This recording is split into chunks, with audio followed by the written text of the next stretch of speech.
Tonight we're going to do some meditation, and we're going to have a talk about contentment.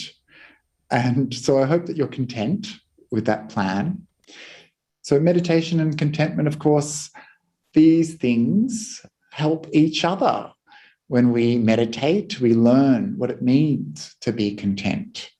And when we have contentment in our hearts, we like to meditate.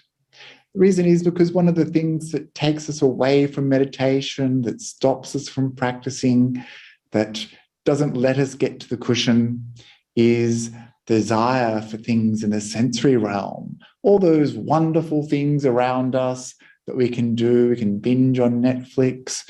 We can go for, maybe not at the moment during the lockdown, but we can go out for a yummy dinner. We can, what else can we do? Listen to great music, go to the theatre, all these things that you all had the opportunity to do tonight, but you've decided instead to come and do some meditation, listen to the Dhamma.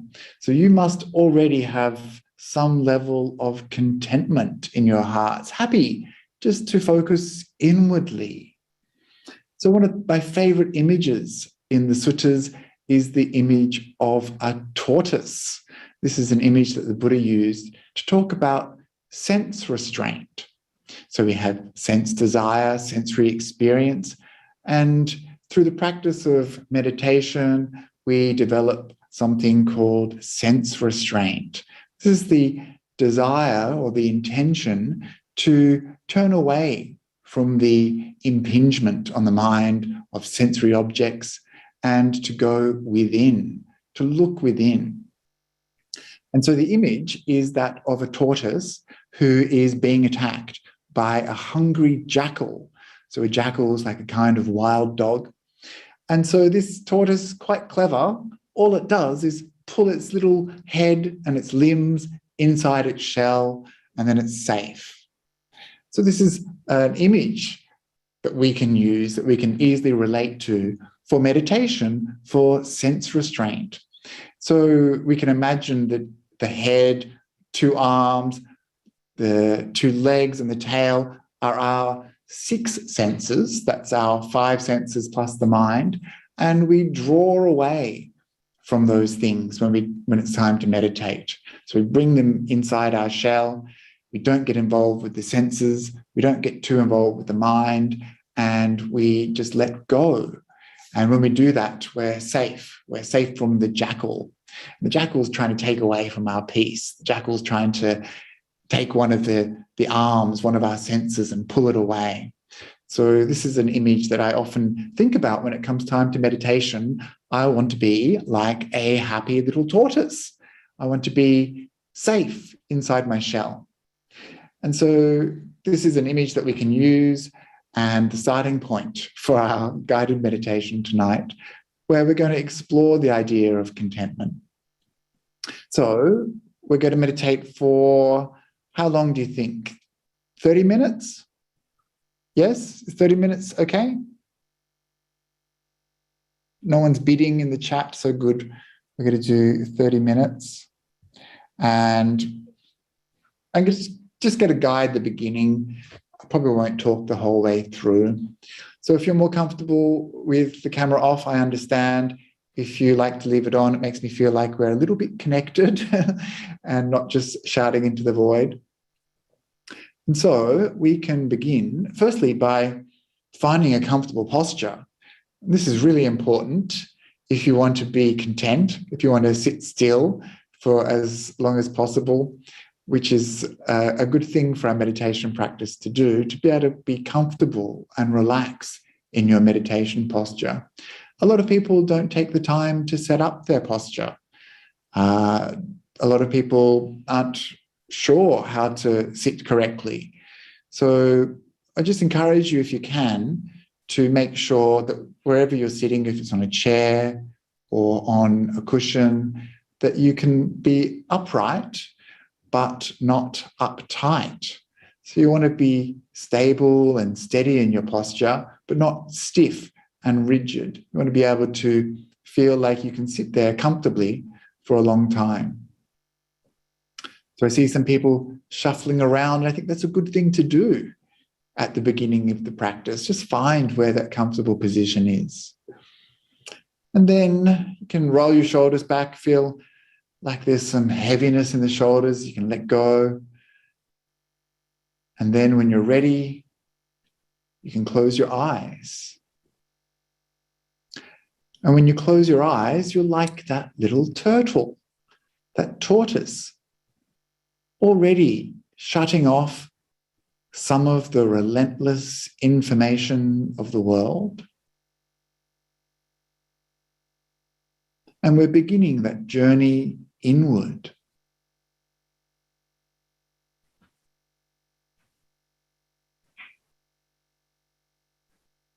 And so at the beginning of the practice, we want to feel like we're arriving here, arriving now. And to do that, we need to let go of the day, let go of all the busyness, all the activity of the week, of this day, of just getting here, to be sitting here, now.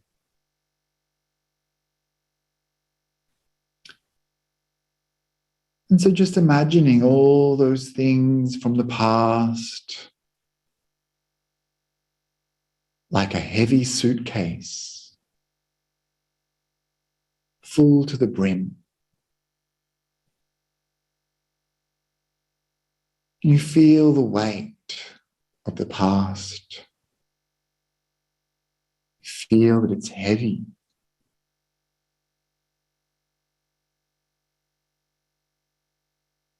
And understanding that it's heavy, a burden. You want to let it go. You want to put it down. And so visualizing now this letting go of the past.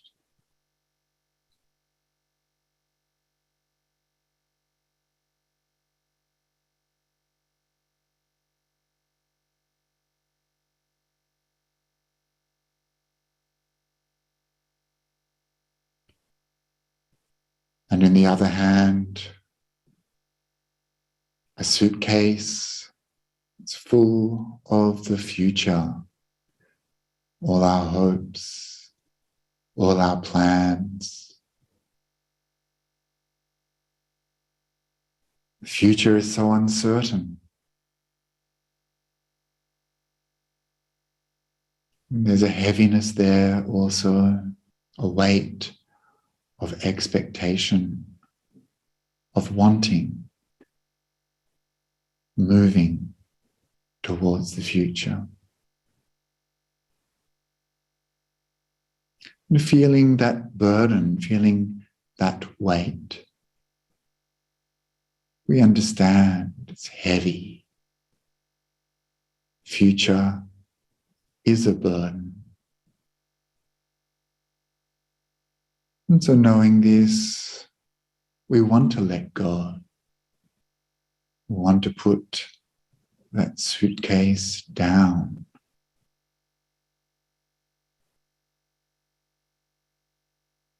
And so unburdened by the past, unburdened by the future, we can be here. We can be now. We can be aware, but relaxed.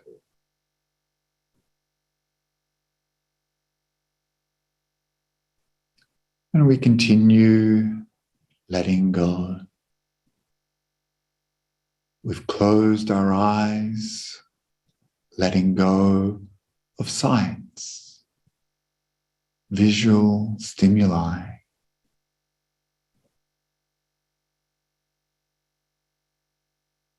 We've closed down our mouth. We're not tasting, not eating. We're meditating. We're sitting still. We're not worried about the smells. We can relax, letting go of smells, letting go of tastes.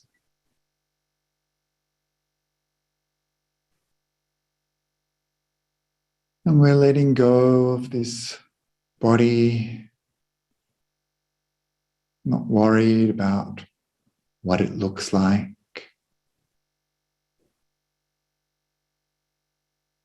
Not moving, just being still, relaxing the body, feeling a sense of ease and comfort in the body.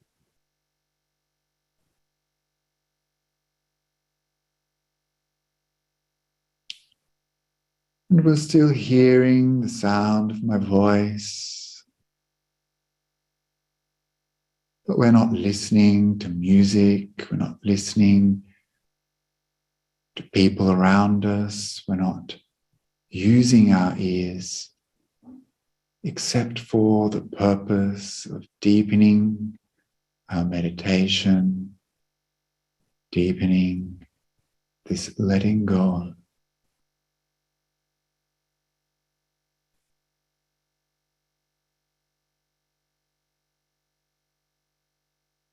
And as we let go of these senses,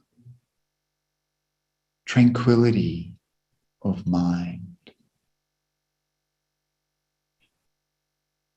As the body relaxes, you see that naturally the mind already becoming more calm, more peaceful.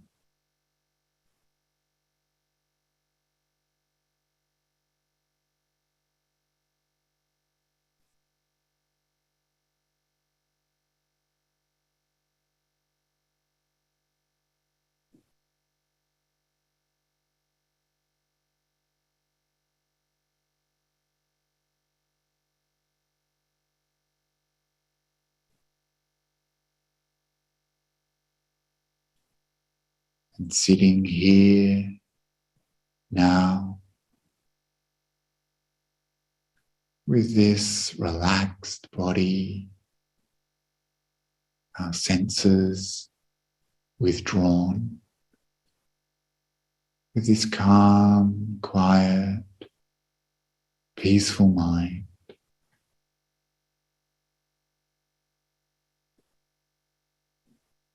There's nowhere else we want to be.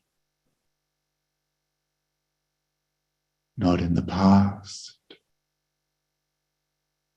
not in the future. Just happy being here, being now, aware, relaxed, content.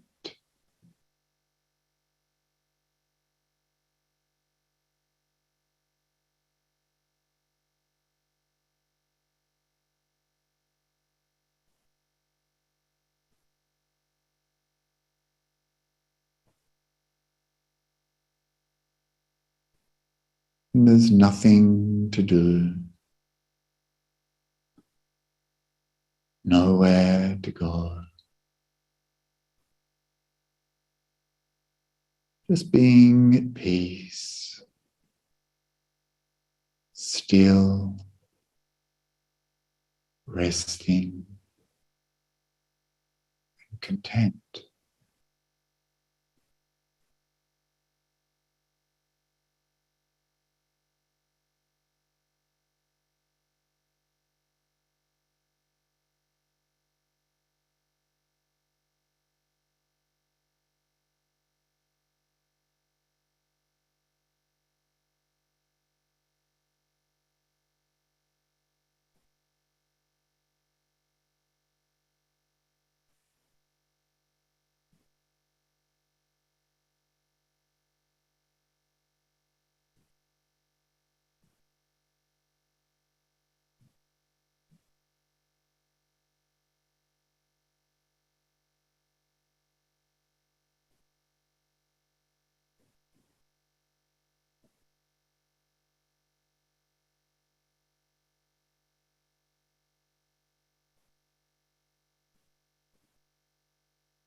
And with this relaxed body and calm mind, this contented feeling grows.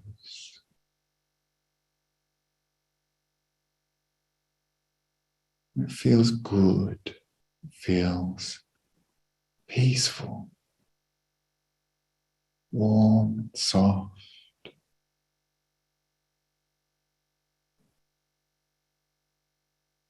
Safe. This is the place we want to be.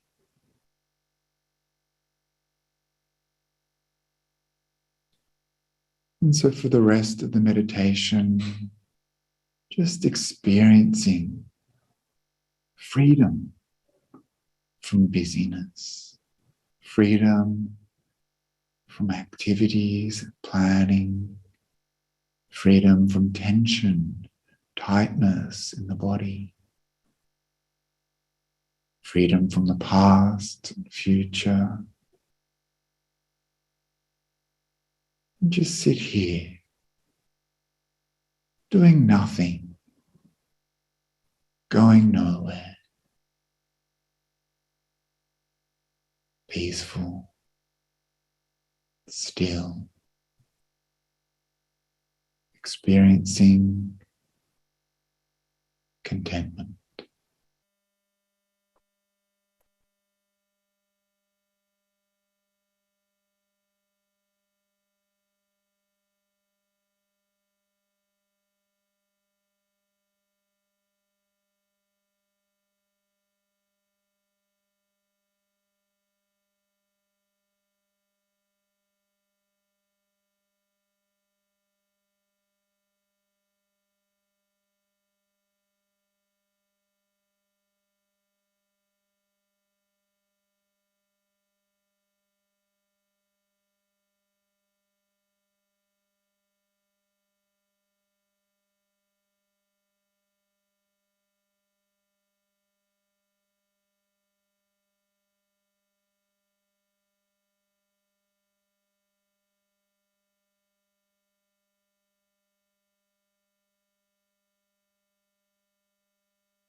And so as we come towards the end of this short session of meditation, looking back, reviewing the practice,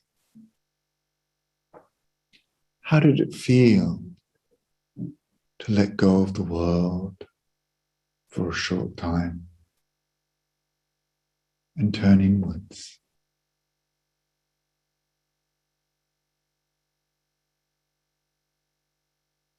Were you able to feel some spaciousness,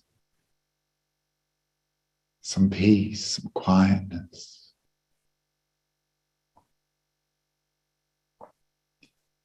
Were you able to find some contentment What did that feel like for you?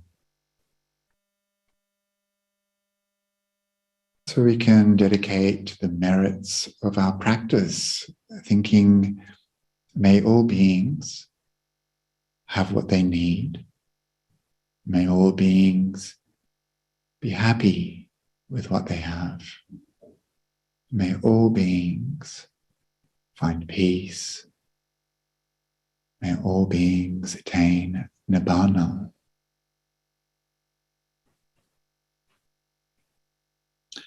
Very good. So you can relax your awareness and arise from the meditation.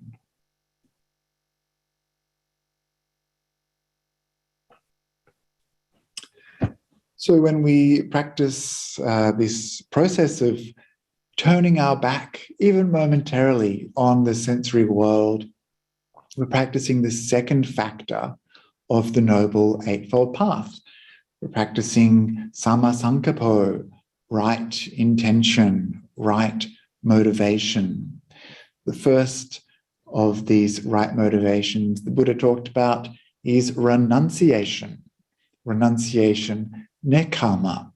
And nekkhamma sankappo means to let go of sensory experiences, to voluntarily let go of sensory experiences so that we can turn inwards. So this is an important thing to remember, that this samma sankappo, this right intention, right motivation, is led by this willingness to relinquish, willingness to renounce, to let go. And this is something important to remember in terms of contentment, which is the theme of tonight's talk.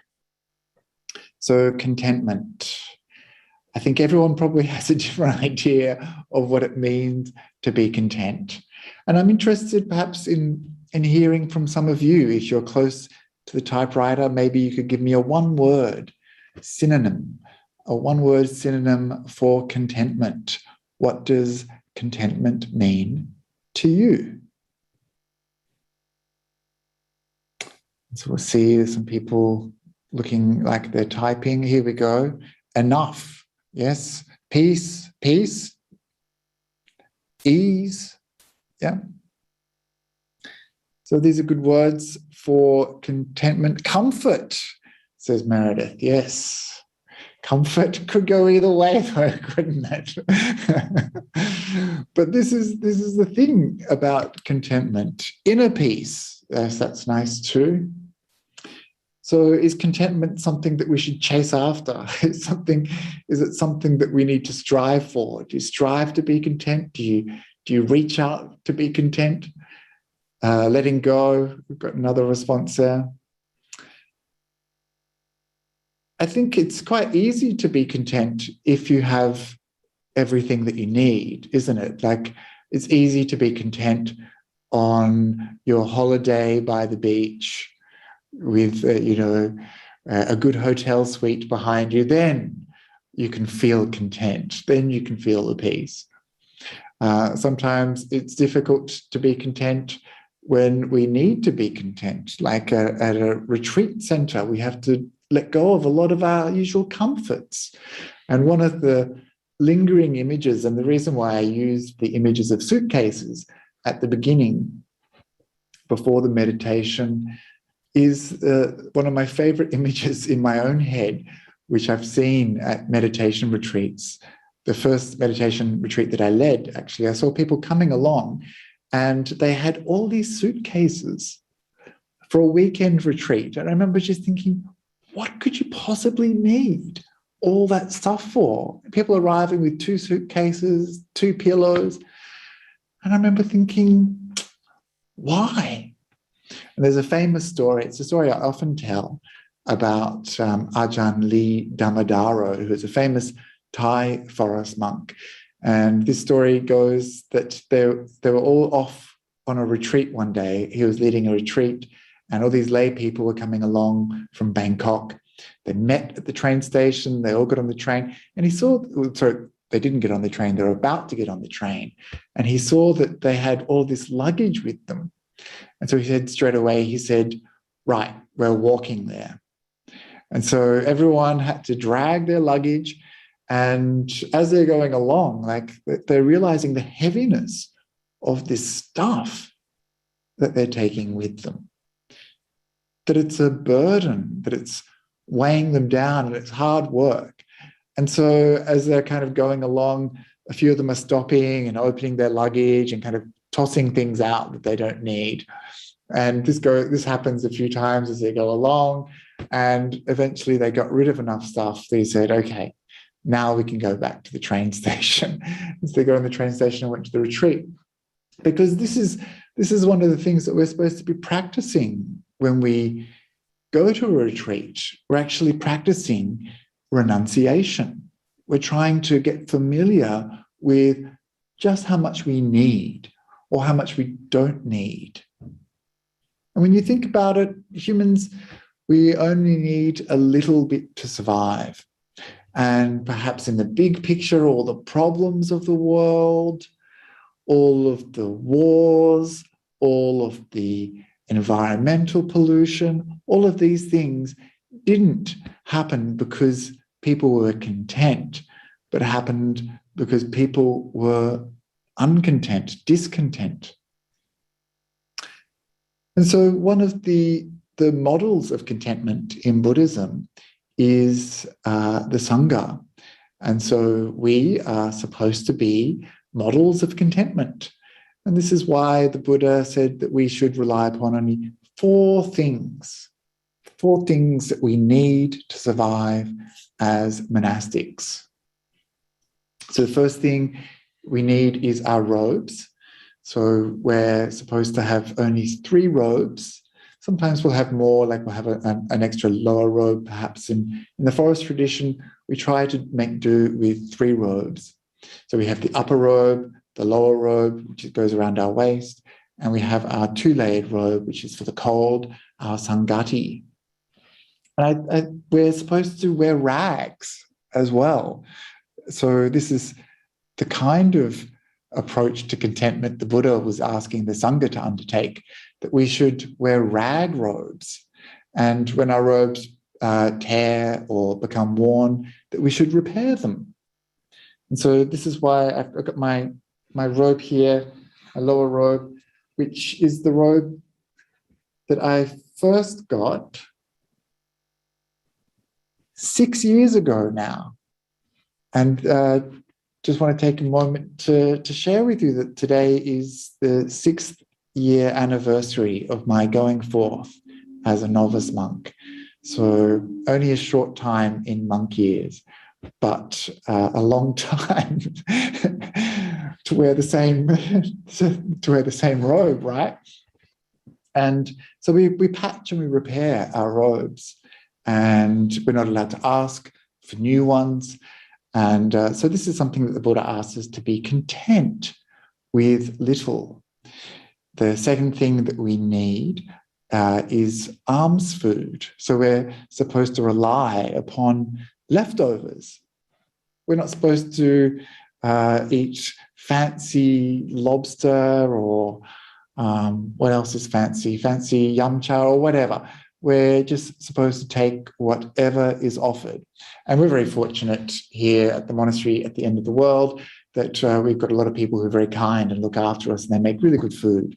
But there's also been times when we have been offered leftovers from people. I remember once a man who was washing himself actually in the local park. So he wasn't a person who perhaps had a home, and he obviously didn't have much, but he saw us one day when we were going for alms round for Pindapada, and he asked what we were doing and told him we were going for alms food, and he said, oh, here, take this. And he offered some food that he had received himself from a charity, and he had so little, and yet he was so happy to offer this leftover food to us, and we were very happy to receive it. So we're supposed to rely upon leftovers. So this is the second thing that we need. as monks and nuns. The third is accommodation. So we're supposed to be content with whatever accommodation is offered. And you see at many monasteries, you don't get a say in which hut you get. You get allocated a hut. You don't get to choose your favorite hut. You don't go through the real estate section of the monastic newspapers looking for the best hut. You just get given the one that you get given, and that's the one you're happy with.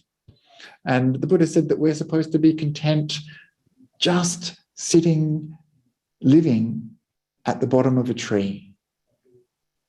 So as you know, in ancient India and India today, there's these large banyan trees, there's large Bodhi trees, large fig trees that have a lot of shelter. And so this is a place where the Buddha said that we should be happy at the foot of a tree. I think the simplest accommodation I've ever had is a ledge, a sandstone ledge up in the mountains, and a little blanket and a beautiful view of the forest. I don't think I'd like to do that during the winter time, but I was happy, just to be having a little bit of shelter. And the last thing that we need as monastics is medicines. And I'm not sure if you're aware, but the medicine that we're supposed to rely upon is fermented urine. So many of us, of course, would rather have a Panadol, I guess. But so this is something that was obviously the medicine at the time of the Buddha. And this is something that we're told in our ordination ceremony, along with all these other things, that this is the way we can practice as content monks and nuns, just relying upon these four things. And so the Buddha said that when he defined contentment, he definitely didn't use the word comfort. He used the word, he used an image, actually, of a bird. So he said that a monk should be content with their only burdens, their robes and their bowls. So wherever a bird flies, its only burden is its two wings. And in the same way, the Sangha should be content just with robes and bowls. And so this is something that I try to do whenever I travel. I only take my bowl and my bag and my robes. And so I try to fit everything that I need. And I don't need much because people are so kind. They always look after the Sangha. But try to maintain this simplicity, this minimalism. And I was kind of excited to see, a few years ago, a friend told me about this thing called everyday carry. And everyday carry is like this internet phenomenon where people share the few possessions they take with them every day. So the idea is you're supposed to wheedle down your possessions, so get rid of as many things as you can. So you don't have a big bag full of stuff, you don't need a backpack, you just take the bare minimum. And then they arrange it nicely, and then they take photographs of it. It's kind of a little bit kind of like glamorizing, I guess, minimalism or something. But I was interested to see that there's this movement, and that people have this idea of lightness, that they don't want to be burdened. And one of the reasons people, when they talked about this movement, they were saying that when they've got more things, they want to take more things with them. When they have more things, they feel like they need to use them.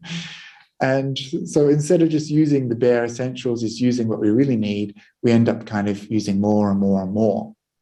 And this, I think, is very instructive because this is the way of the world. It's very hard to be content.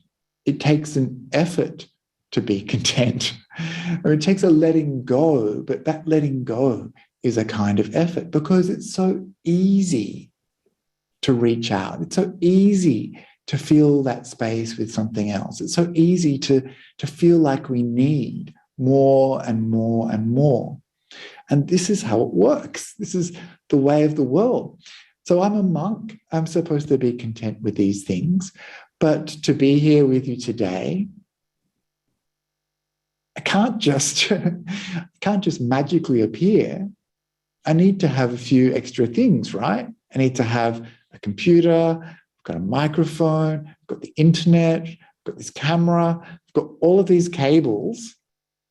And just recently, I had this experience where my 10-year-old computer, which has given me many years of faithful service, was starting to die, and I needed to get a replacement. And so I approached someone who had offered to help in the past, who had given me an invitation, and they said, just have a look for something online. And so it's my first internet shopping experience in quite a long time. And I was really glad, actually, that I couldn't go to like a JB Hi-Fi or a computer shop, because those places now are really overwhelming for me. I remember once going to a supermarket after being on retreat for a really long time, and we had to go to do some appointments, and this person wanted to go and buy some things in the supermarket. And so I went in the supermarket, and I hadn't been in that kind of environment for a really long time, and it was very stimulating. There's all these lights, there's all this music, and there's like a whole aisle solely devoted to dips. And I was like, what? How could we possibly need so many dips? And then they wanted to get me some juice, which is allowable in the evening. And so they said, what kind of juice would you like? And I'm like, oh, whatever. And of course, people don't like that kind of answer. We're content with whatever you offer. And they said, no, please choose something. Please choose something. And I was just looking at all these juices, and I couldn't possibly make a decision. It was very overwhelming. And so anyway, I had to get a new computer. And so I was looking online, and I could feel the kind of energy of desire, of wanting, of the kind of maybe the gatherer or hunter-gatherer kind of mentality of trying to get the best thing for the best price, and looking around and seeing, oh, maybe I should get this and I should get that one. And for a monk, this was a completely overstimulating experience, and I could feel the balance of my mind really shifting.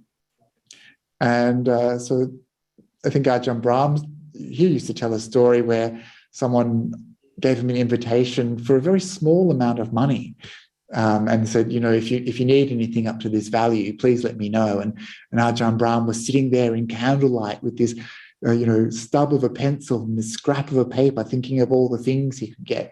And he ended up tearing this piece of paper up and telling the person, don't ever give me an invitation ever again. And the reason was because it just stimulated this proliferation of thought, this proliferation of desire, of wanting. And we're so used to inclining our mind in the opposite direction, giving up, renouncing, being happy, that when there's this shift, you really see just how powerful a motivator, how powerful and intoxicating it is to have this desire mind.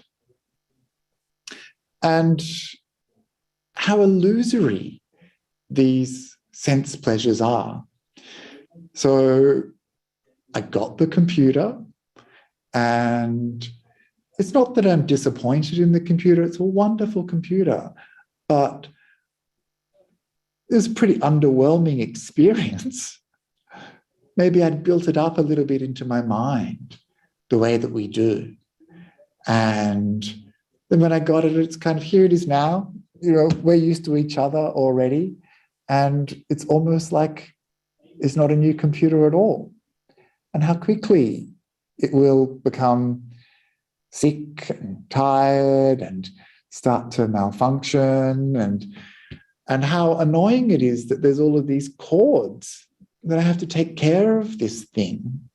there's all these cords, and of course they don't match to all the other things. And so we had to go and get they had to give me a little dongle so that I can connect this. And it just goes on and on and on and on. And it's endless. And so this is the kind of world that we live in. Same with this vihara, very simple vihara. It's just a small apartment. And we're very content here. We're very fortunate that people look after us and keep us safe here. We have shelter. We have a place to practice. When we moved in, we consciously said, let's keep it simple. We don't want anything. People kept on trying to give us things, and we kept on trying to say, no, no, no. Eventually, little bits and pieces sneak in. So there's this beautiful Buddha Rupa behind us, which was donated by Ayya Yeshe, who couldn't stand that we had a Buddhist monastery without a Buddha Rupa. And there's some pot plants which multiply all by themselves, as plants do. There's, just a few bits and pieces that kind of sneak in.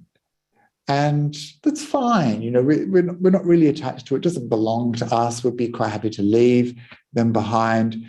But I remember one of our friends saying how easy it is to get rid of stuff, to do a Marie Kondo, to see what sparks joy, and if it doesn't spark joy, get rid of it. But it's much harder to stop things coming in, because we reach out, we feel like we need more all the time. And this is how it happens. This is how we accumulate things. So many people I know who have moved houses, they haven't had a chance to unpack their boxes. And we've all got those boxes somewhere of stuff that we want, but we don't need. And sometimes I imagine, what would it be like if I had to carry all of this stuff? And it's when you have to carry this stuff, just like those people on the train with Ajahn Lee, who worked out pretty quickly what they needed and what they didn't need. And so, when you think about the big picture, when you go into the shops and you see all of the shiny new things, and you see all the stuff on the shelves, and you feel that desire arising, that's the same for billions and billions of people around the world. And it's because of this lack of contentment that we end up, accumulating more and more and more. It's because of the lack of contentment that they build in obsolescence to our technology, so that when things start to break down, we can go out and get more. We want to get more. We buy something new. They can make more money that way. And it's because of a lack of contentment. Even just simple things like carrying water. It's because of a lack of contentment, of this discomfort maybe of not having a disposable water bottle or a public bubbler, that we've ended up polluting the world with bottles from bottled water. It's just strange to think about. How did humans survive in the past? How did our level of contentment shift so much? And how has this discontent contributed to environmental disasters? And this is the same with even this computer. I know that there's this stuff in it which have been mined in places, and people have been probably exposed to heavy elements that are toxic, and hopefully some of it will be recycled, but some of it will go into the earth, and this will pollute the earth. So these are the cycles of desire, and this is something that the Buddha pointed out was a cause of suffering. This lack of contentment, which causes desire, is the reason why people go and raid villages And it's the reason why people have fights with their family. It's the reason why nations go to war. And so this problem of sense desire was something that the Buddha often pointed out. And he gave wonderful similes for us to think about. And I'll share a couple of them with you from the Potaliya Sutta, which is one of my favorite suttas, which talks about sense desire. And before I get to those similes, I should point out that sometimes when I talk about sense desire, I see people kind of their eyes glazing over or looking kind of a bit shifty, looking a bit guilty or suspicious. And so please know that I'm not judging you in any way. And, I have a coffee in the morning. So it's not like I'm a complete really an ascetic of any sort. I live a comfortable life. I'm very lucky. But the Buddha still talked about this being a problem for us. And so if we want to make progress in our practice, if we want to make progress in the spiritual path, then we do need to practice this right intention of renunciation. And if we want to make progress in our meditation, we are going to want to develop this wisdom of contentment, because this is what's going to keep us steady and stable and still in our practice. And this is the reason that the Buddha talked about the drawbacks of sense desire. So sometimes when the Buddha talked about these things, he talked about the gratification of something. It's like, these things are enjoyable. They're not horrible. Yeah, having a comfortable cushion, having a nice chair, having a nice living space, having good clothes. These things are enjoyable. That's why we want them. And if they were horrible, then it wouldn't be a problem. If we got zapped every time we went to the fridge, then we would no longer want the stuff that's in the fridge. But the truth is, what's in the fridge is enjoyable. The process of eating is enjoyable. And so there's a gratification there. But the Buddha said that there's always a drawback to these things. These are the adinavas, the drawbacks, which cause some suffering or a little bit, a little bit unsatisfying, that don't make us happy, that cause us problems. And so you know that these things are impermanent, that they are never fulfilling, that they run out. You always want more. So there's some drawbacks. So these are the first two things. And then the Buddha talked about the escape. So he talked about the gratification, he talked about the drawbacks, and he talked about the escape. And for us, developing some wisdom around something like our sensory experiences, understanding them, seeing them clearly, knowing them as exactly as they are, this is where we can start to develop some wisdom. And through that wisdom, we can have an escape from just being a slave to these experiences. And so when he was talking to the monks, and also when he was talking to lay people, the Buddha often praised sense restraint, he praised contentment, and he talked about the drawbacks of sensory experience. And it's actually something that's hard for us to see, because this is basically our entire world. This is the way that we live. This is the way that we experience the world, is through sensory experiences. And this is the way society tells us we should relate to the world. We should always want more. We should always want better. There's advertisements. There's an aisle full of dips. And it's very easy to get into this momentum of wanting, needing, always reaching out, always grabbing on, always craving, wanting more. And so the Buddha deliberately tried to present an alternative, or tried to get us to think about these things in a different way. And that's why he would talk about the drawbacks of sense desire.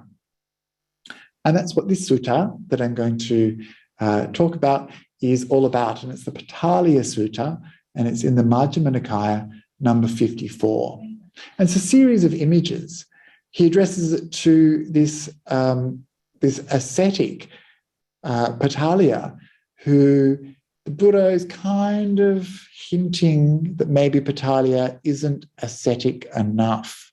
Maybe he had fancy clothes on, or he lived a good life, or he didn't believe in sense restraint or renouncing. He was perhaps a bit luxurious for the Buddha.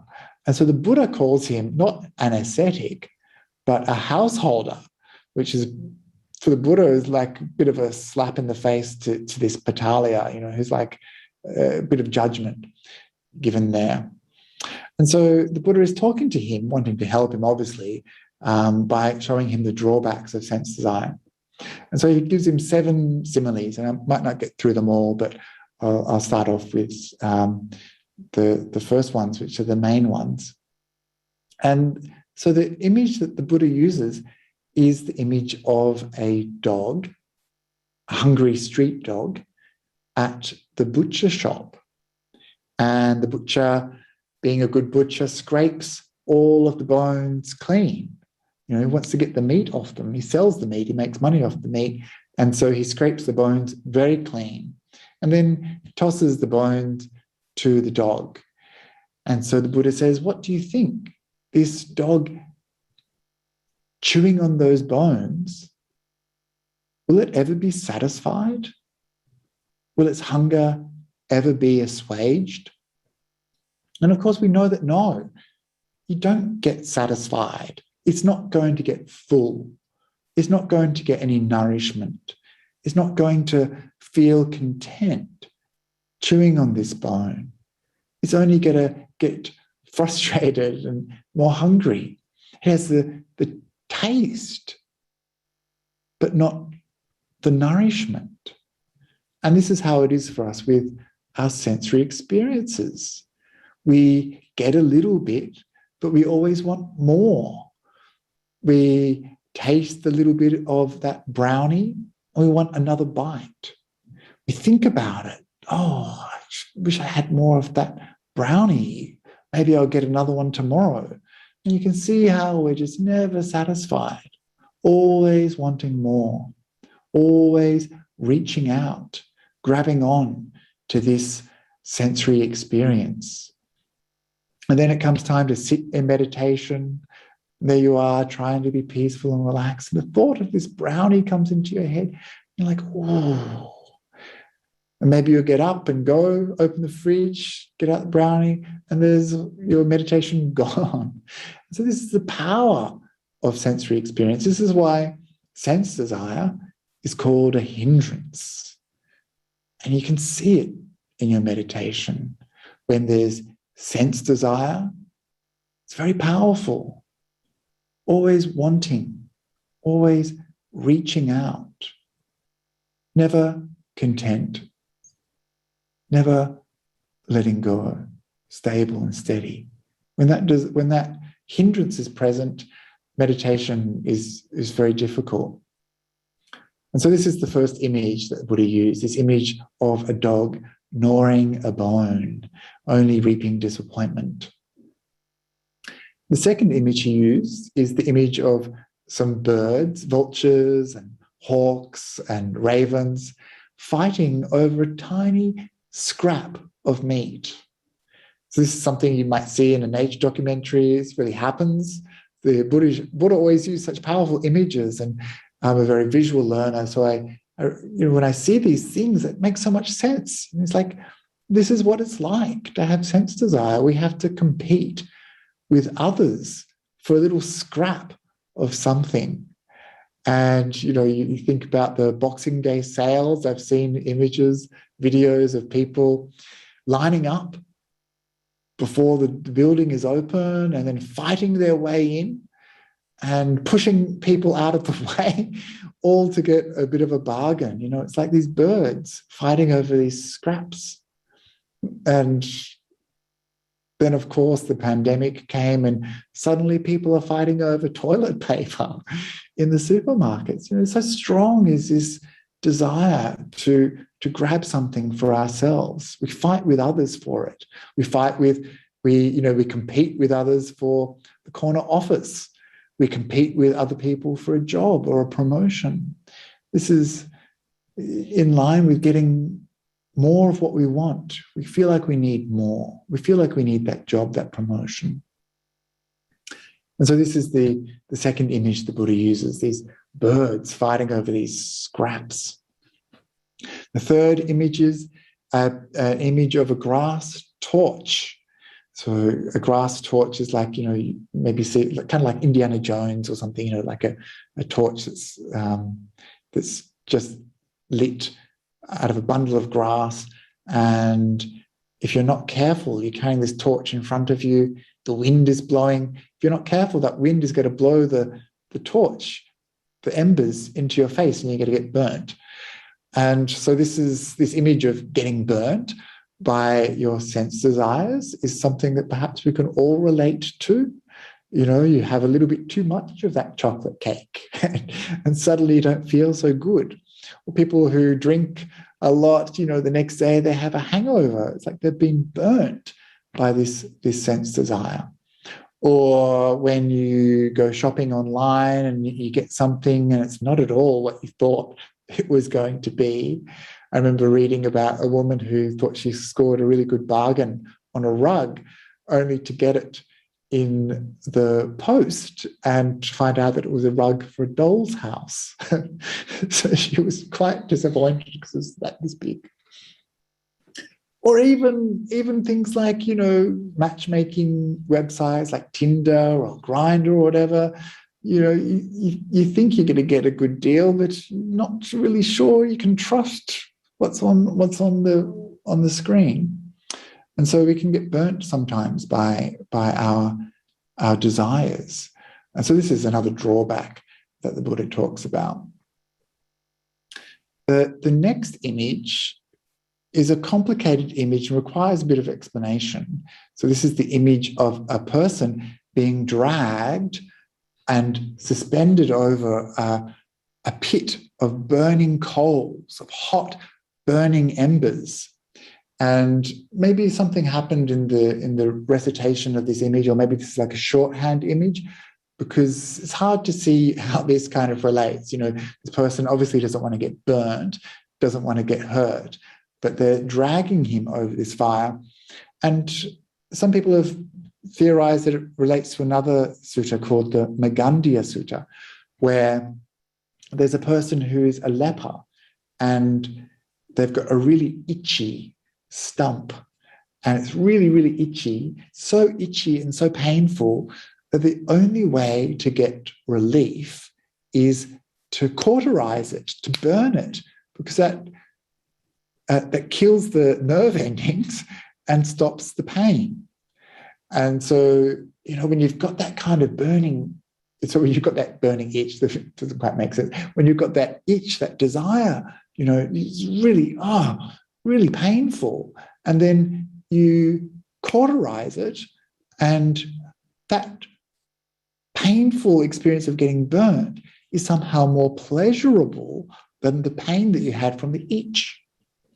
And so that person, after they've gotten better, then imagine them being dragged towards this pit of burning embers. Do they want to burn themselves then? No. The only reason they did that before was because they were in so much pain that the burning was a pleasure. And so, no, they don't want to get burnt by this pit of embers. And so this image is of the way that we will seek something to take away from an experience of pain. This is one of the big motivating factors, of course, for being discontent. It's not just desire, it's not wanting something, it's aversion, ill will. And this is something that we experience ourselves, those people who took all of those suitcases full of stuff to my retreat or to Ajahn Lee's retreat. It wasn't just desire, it was not wanting to have discomfort. And this is one of the main reasons that we consume, that we pack our bag full of stuff, just in case, just in case we need it. Because we're worried about the discomfort that comes from not having something. And so this is why when you go on retreat, it's so good to practice in this way, just to be content with whatever's there, just to practice letting go. And for me, this was something that it took a bit of time. I used to take a lot of stuff in my bag. I used to, had this and that, just in case. And so when I became a monk and wanted to travel light so that I wouldn't embarrass the Sangha, it took a little bit of time to adjust to this freedom from fear. Because that's what it is. It's a fear of discomfort. It's a fear of not having something. It's a fear of needing something. But actually, we need so little. We can be happy with so little. So it's just this trick of the mind. And so it's this discomfort, which also is something that takes us away from contentment, a fear, a not wanting, an ill will, an aversion. And so another image that the Buddha uses in the Potaliya Sutta is this image of a dream, an illusion. And so this is the image of someone sleeping peacefully and dreaming of pleasant places, dreaming of beautiful parks, gardens, pleasant cities, and then waking up and finding it's all vanished or disappeared because it was a dream. It wasn't real. And this illusory nature of our desires is also something that we need to understand is a drawback, because most of the time that's the motivating factor in our reaching out towards something. We think it's going to be real and make us happy. We reach out for it, but then we find it's not perfect after all. It's not quite what I thought it would be. It's not quite what I wanted. It doesn't make me happy after all. And again, you can see this kind of simile makes sense. Like with advertising, they hype up the goods so much. They use music and beautiful models and great lighting, and you think, oh, I want that thing. But then when you get it, it's just another thing. It doesn't matter. It's not everything you thought it would be.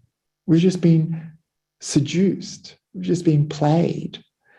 I remember going to see real estate listings based on these photographs, which were not real. They use a wide-angle lens. It looks huge. They even Photoshop the sky to make it extra blue. They use Photoshop to make the walls look bright, and it's just a way of manipulating us. Same with of course, Facebook and Instagram and Tinder and things like that. It's all illusion. And so this is like a dream. We, being human, believe the dream and then disappointed with the reality. And another image the Buddha uses is the idea of borrowed goods. So this image is of a person who's riding around in a borrowed chariot, perhaps wearing borrowed jewelry and borrowed clothes and thinking that they're very fine and dapper. But of course, they're just parading around. It doesn't belong to them. They're just living a fantasy, making a fantasy of these things. And I remember a friend of mine who was a rich man in Indonesia. He had a driver and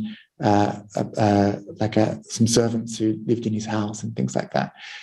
And one of the help would regularly steal the car and go out and drive around town pretending it was his until, of course, he got found out. And, this is something that we all do in a way, isn't it? We've all got a mortgage, or we've got loans, we've got things that don't really belong to us. We've got all of these wonderful possessions, our clothes, our status, our body, but it doesn't actually belong to us. We keep it, these things, our body, we keep our possessions, our status or whatever, for a little while only, and then we have to give it up. It's borrowed. It's not ours. Our possessions, they're so easy for someone to take. Even the kings of ancient Egypt, the pharaohs, they tried to protect their possessions. They buried them in these giant pyramids. And even those people lost their possessions hundreds of thousands of years later, were stolen away. You can't keep these things. You can't take them into the afterlife. So these things are just borrowed. And the last image that the Buddha uses is the image of a tree. It's called the image of the simile of the fruits in the tree. And in this image, there's some fruits high up in the tree. And the person comes along and they want to reach the fruit, so they go up, they climb up the tree, and they get to start gathering the fruit and be happy with all the goody fruits that they can find. But someone else comes along who has an axe and thinks, I can't get that fruit, so I just chop down the tree. And so, of course, what's going to happen? The person up in the tree is going to fall down and get some injury. And so this image is, I guess, talking about maybe competition. You can never rest.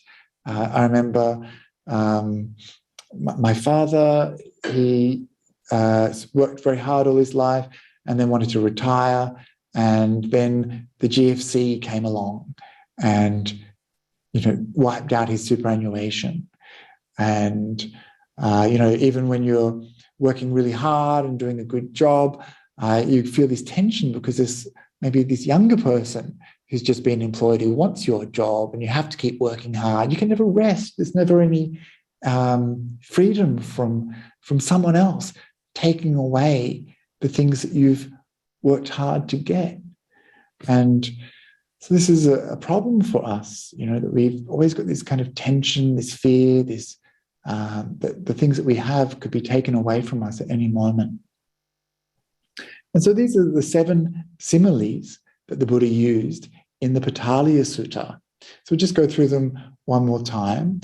So we have the image of the dog gnawing the bones, the image of the birds fighting over the scrap of meat, the image of the grass torch with the wind blowing the embers in your face, the image of the pit of burning embers, the image of the illusion, the dream, the image of the borrowed goods, and the last one, the image of fruits in the tree.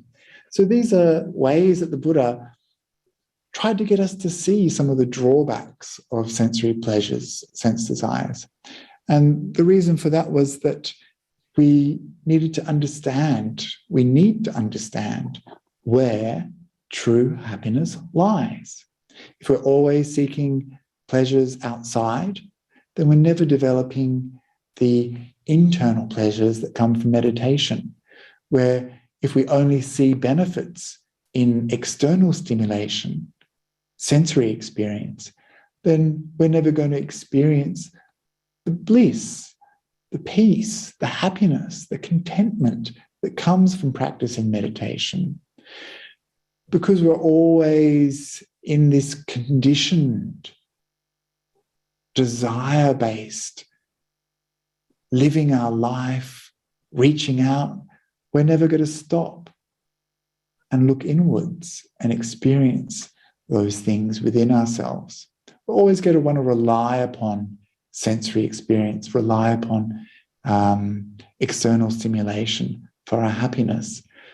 But that's the wrong place to look for happiness because of all those drawbacks that he outlined. And so real happiness doesn't come from acquisition. Real happiness comes from letting go, from renunciation, from sense restraint, from the practice of contentment. And I'll just finish tonight with one of my favorite stories from the sutta, which is the story of Bhante Akāliko Bhikkhu, who was a king, a rich king. Probably we're richer than Bhante Akāliko Bhikkhu. We're probably, at this time in humanity's history, we've got a lot of stuff. Even regular people like you and me, we've got much more than fabulously rich people would have had in the past. And so this king, he couldn't sleep at night. He was worried that someone would come and take away all of his belongings, all of his treasure. He had guards appointed at his doors.